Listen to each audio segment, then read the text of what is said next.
There's a famous seaside place called Blackpool that's noted for fresh air and fun, and Mr. and Mrs. Ramsbottom went there with young Albert, their son. A grand little lad was young Albert, all dressed in his best, quite a swell, with a stick with a horse's head handle, the finest that Woolworths could sell.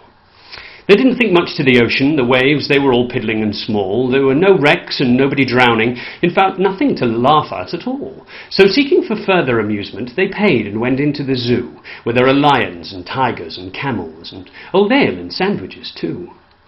There was one great big lion called Wallace.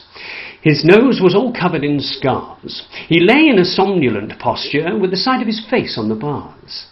Now Albert had heard about lions, how they were ferocious and wild, and seeing one laid there so peaceful, well, it didn't seem right to the child. So straight away, brave little fellow, not showing a morsel of fear, took his stick with his horse's head handle and shoved it in Wallace's ear.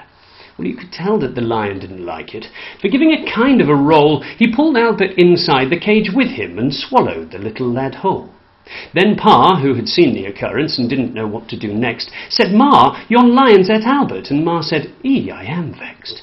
Then Mr. and Mrs. Ramsbottom, quite rightly, when all's said and done, complained to the animal keeper that the lion had eaten their son. The keeper was quite nice about it and said, "What a nasty mishap. Are you sure that it's your son he's eaten?" Pa said, "Am I sure? There's his cap."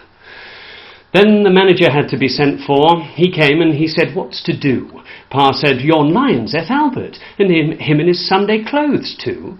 Then Mother said, "Right's right, young fellow. I think it's a shame and a sin that a lion should go and eat Albert, and after we've paid to come in." Well, the manager wanted no trouble. He got out his purse right away, saying, "How much to settle the matter?" And Pa said, "What do you usually pay?" But Mother had turned a bit awkward when she thought where her Albert had gone. She said, "No, someone's got to be summoned." So that was decided upon. Round they went to the police station in front of the magistrate chap. They told what had happened to Albert and proved it by showing his cap. The magistrate gave his opinion that no one was really to blame, and he said he hoped the Ramsbottoms had further sons to their name. At that Mother got proper blazing, and "Thank you, sir, kindly," said she. "What, spend all our lives raising children to feed ruddy lions? Not me."